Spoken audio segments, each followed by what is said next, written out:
Et si je vous disais que votre fatigue n'est pas dans votre tête, que des millions de personnes se font dire qu'elles exagèrent, qu'elles sont paresseuses, qu'elles inventent leurs symptômes, alors qu'en réalité, leur corps envoie un signal d'alarme que personne ne prend au sérieux?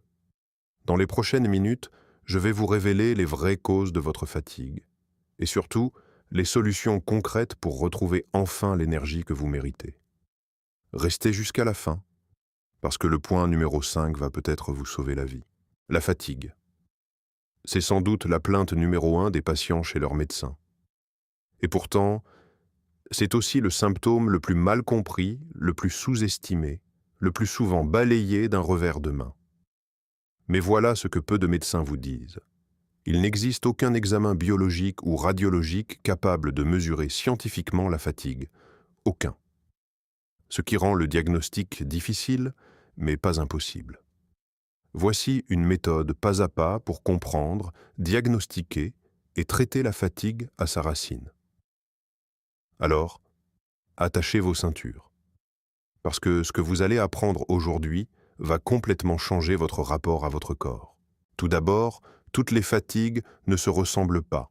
Et confondre fatigue physique et fatigue nerveuse, c'est la première erreur qui vous empêche de guérir.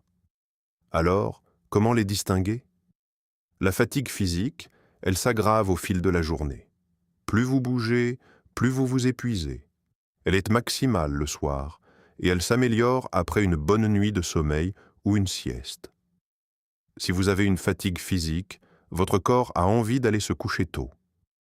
Il vous envoie un signal clair: j'ai besoin de repos. La fatigue nerveuse, c'est tout le contraire. Elle est pire le matin. Se lever du lit peut ressembler à escalader une montagne. Et paradoxalement, en fin de journée, la personne peut retrouver une forme relative. Elle peut même avoir du mal à s'endormir alors qu'elle se plaint d'être épuisée.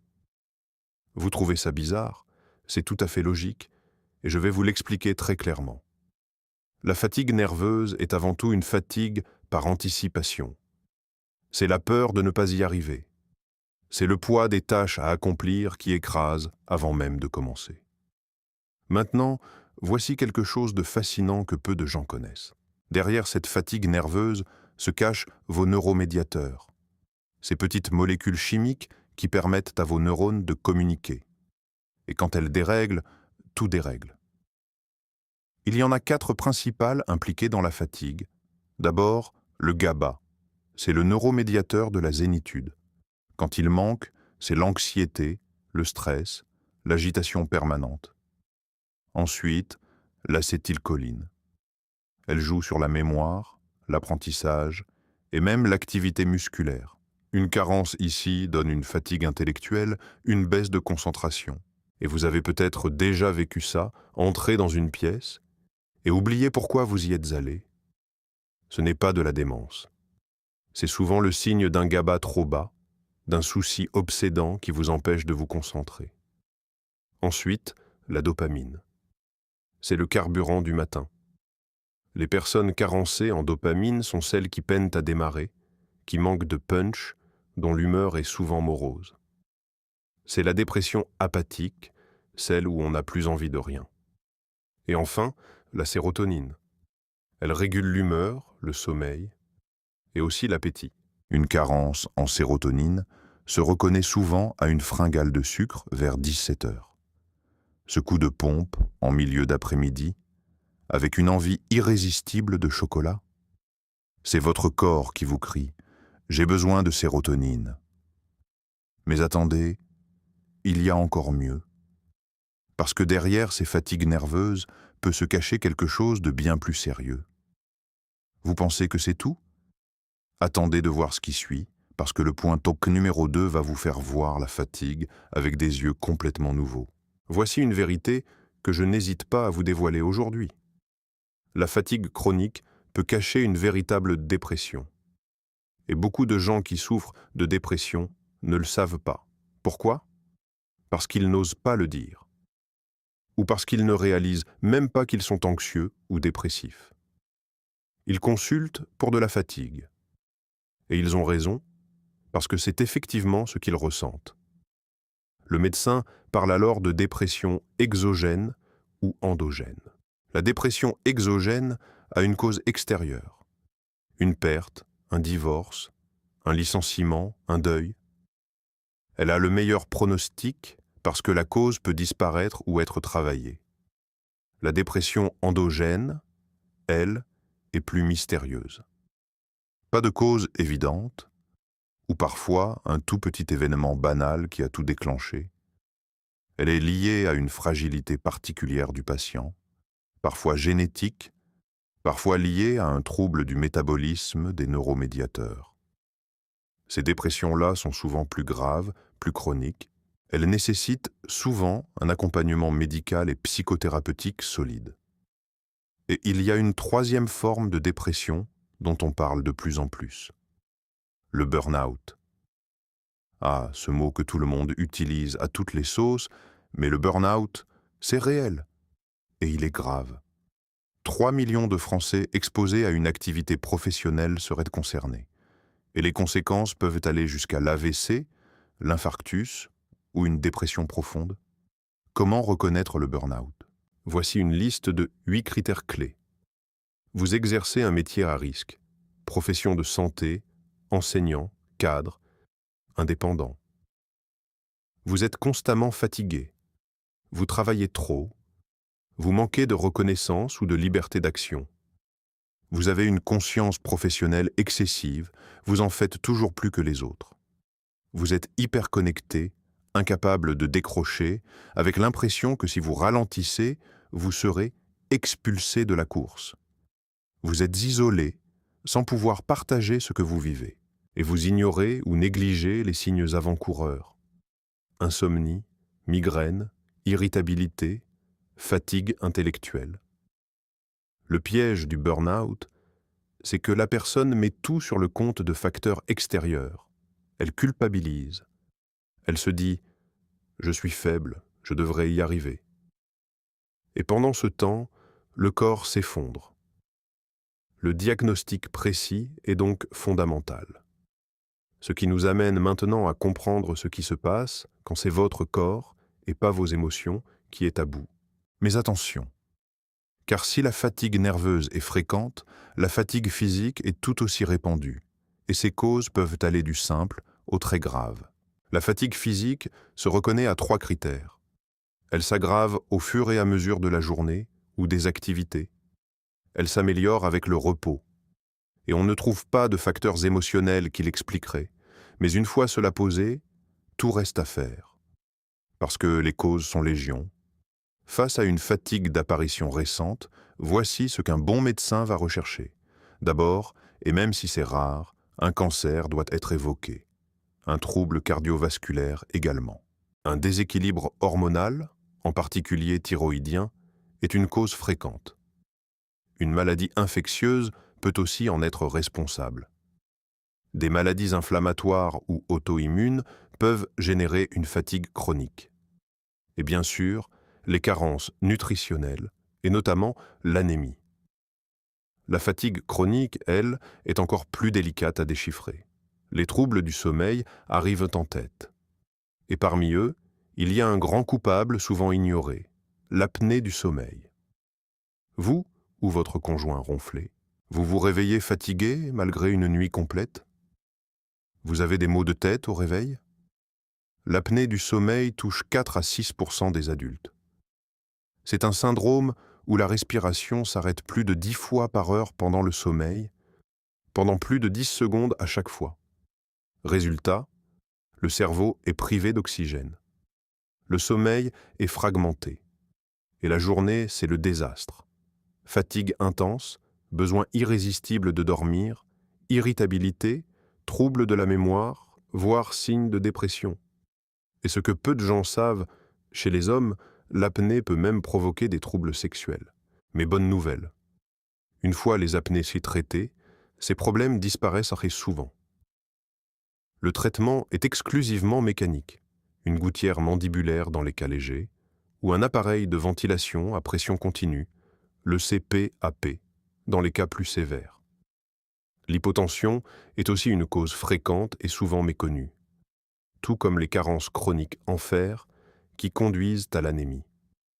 J'insiste sur un point. La première cause d'anémie, c'est le saignement chronique. Chez les femmes, ce sont souvent les règles abondantes. Mais il existe des saignements microscopiques, invisibles à l'œil nu, qui peuvent être le signe de pathologies allant de l'hémorroïde banale à un cancer du côlon. D'où l'importance absolue de consulter et de faire un bilan complet. Et justement, parlons de ce bilan. Maintenant que vous comprenez la diversité des causes, il faut savoir comment un médecin va mener l'enquête. Parce que trouver la cause, c'est déjà à moitié guérir. Face à la maladie, le médecin est comme un détective.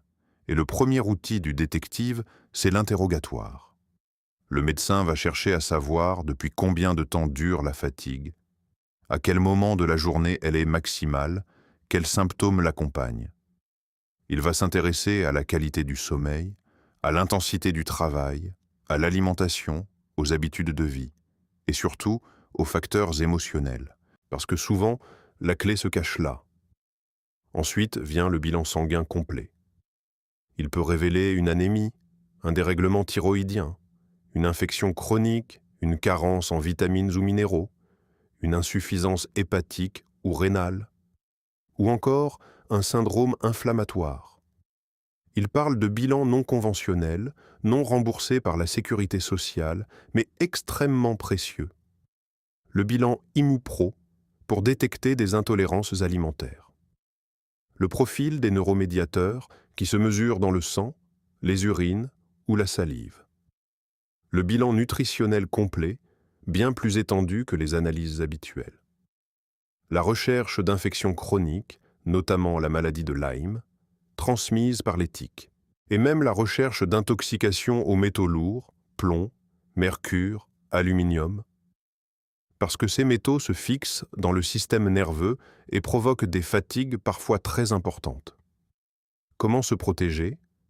Éviter l'aluminium en cuisine, se méfier des vaccins riches en aluminium, éviter les amalgames dentaires métalliques et assainir son logement, notamment les vieilles peintures au plomb. Il y a aussi la polysomnographie, l'enregistrement du sommeil en clinique spécialisée qui permet de diagnostiquer les apnées, les insomnies réelles ou subjectives et d'orienter le traitement. Et le bilan cardiovasculaire approfondi avec holter tensionnel, échographie cardiaque, ECG, pour écarter une insuffisance cardiaque ou un trouble du rythme. Maintenant, voici la vraie question. Une fois la cause identifiée, comment retrouver l'énergie? Parce que connaître la cause, c'est bien. Agir, c'est mieux. Voici une véritable stratégie en plusieurs axes pour en finir avec la fatigue. Commençons par le fondamental. Axe numéro 1. L'hygiène de vie. Et cela commence par le sommeil. Parce que dormir mal, c'est la cause numéro 1 des fatigues chroniques. Voici des conseils précis et concrets. Pour l'alimentation du soir, évitez les repas trop lourds, trop riches en protéines, trop sucrés. Pour l'endormissement difficile, il recommande l'Eschscholzia, une plante douce et efficace associée à l'huile essentielle d'oranger petit grain et au magnésium. Pour les réveils nocturnes liés à l'anxiété, magnésium, oméga 3, homéopathie spécifique et plantes comme la passiflore ou la valériane. L'activité physique est aussi essentielle. Pas trop, pas trop peu. Marchez le soir après dîner. Pratiquez des activités qui vous plaisent vraiment. Et couchez-vous dès que l'envie de sommeil se fait sentir. Respectez vos rythmes biologiques et chassez les écrans le soir. La lumière des téléphones et tablettes perturbe la mélatonine, votre hormone du sommeil. Axe numéro 2, l'alimentation. Le foie est une usine qui monte à 40 degrés Celsius pendant la digestion. Un foie engorgé, c'est la somnolence postprandiale assurée, ce fameux coup de pompe à 14 heures. Pour soutenir le foie, des tisanes de romarin et de bol d'eau après les repas, des plantes comme l'artichaut, le chardon-marie, le radis noir. Pour les carences en fer, les abats, foie de veau, boudin noir. toutes les viandes, les lentilles, et une révélation importante, les épinards, riches en fer, c'est un mythe, une erreur de retranscription dans les premières études. Le meilleur aliment végétal reste la lentille. Pour les protéines, visez 1 gramme par kilo de poids corporel par jour. Le petit déjeuner doit être riche en protéines, pas en sucre rapide.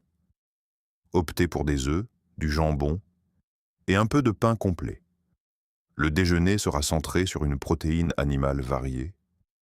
Et le dîner, idéalement végétarien. Légumes, céréales, légumes secs, poissons. Axe numéro 3, stimuler les neuromédiateurs. Pour booster la dopamine le matin, mangez des protéines au petit déjeuner, prenez de la tyrosine, 2 grammes le matin, et utilisez la rhodiole, la plante adaptogène de référence pour la dopamine. Pour augmenter la sérotonine, mangez des protéines le matin et le midi, puis des glucides entre 16h et 18h, prenez du tryptophane vers 17h, et utilisez le griffonia, titré en 5-HTP, vers 17h. Pour le GABA, le neuromédiateur de la zénitude, L-glutamine en complément, plantes anxiolytiques comme la passiflore, et bien sûr, méditation et relaxation régulière. Et n'oubliez jamais les cofacteurs, magnésium, 80% des Français en manquent, fer, zinc, vitamines du groupe B et vitamine C. Axe numéro 4, les compléments et plantes antifatigue. Le magnésium est le roi absolu. Il agit sur les muscles, le cœur, le système nerveux et réduit la vulnérabilité au stress. Le stress fait fuir le magnésium par les urines. Et une carence en magnésium aggrave le stress, cercle vicieux. Supplémentez-vous, 2 mois sur 3, en cure. Le coenzyme Q10 est précieux pour les fatigues physiques pures, car il agit sur la production d'énergie dans les cellules. La vitamine D est bien plus qu'une vitamine des os. Elle renforce l'immunité, protège contre certains cancers, améliore l'asthme et réduit le risque d'hypertension. Prenez 3000 à 5000 unités internationales par jour en saison froide. Le zinc, oligo-élément impliqué dans plus de 200 enzymes et dont la carence est liée à la dépression. Voici quelques plantes phares. Le ginseng pour stimuler les neurones et la mémoire. L'ashwagandha pour l'adaptation au stress et la neuroprotection. La rhodiole pour booster la dopamine et combattre la fatigue du matin. Le ginkgo biloba pour la circulation cérébrale et la fatigue intellectuelle, et le bacopa monnieri pour la mémoire et la concentration. Enfin, je voudrais insister sur un dernier élément souvent oublié, le microbiote intestinal, notre deuxième cerveau. Un déséquilibre de la flore intestinale peut entretenir une fatigue chronique, une dépression et une hyperperméabilité intestinale qui encrase le foie. Prenez des probiotiques le matin. Prenez de la glutamine pour réparer la muqueuse intestinale. Et soignez votre alimentation, premier facteur influençant votre microbiote. La fatigue n'est pas une fatalité. Ce n'est pas un défaut de caractère. Ce n'est pas une faiblesse. C'est un signal que votre corps vous envoie. Et ce signal mérite d'être écouté, compris et traité à sa racine. Je vais vous donner quelques conseils. Pensez à vous écouter. Prenez du temps pour vous occuper de vous. Et vivez un peu plus au rythme de votre corps, plutôt qu'à celui imposé par une société de plus en plus hyperactive. Vous venez d'apprendre à distinguer fatigue physique et nerveuse, à reconnaître les signes du burn-out, à comprendre les examens nécessaires et à agir naturellement sur les causes profondes. La question n'est plus « Pourquoi suis-je fatigué ?». La question est maintenant « Par où je commence ?» Dites-moi en commentaire lequel de ces points vous a le plus parlé. Et si vous connaissez quelqu'un qui se bat contre la fatigue au quotidien, partagez cette vidéo avec lui. Ça pourrait changer sa vie. Si cette vidéo vous a été utile, likez, partagez, abonnez-vous. À très bientôt.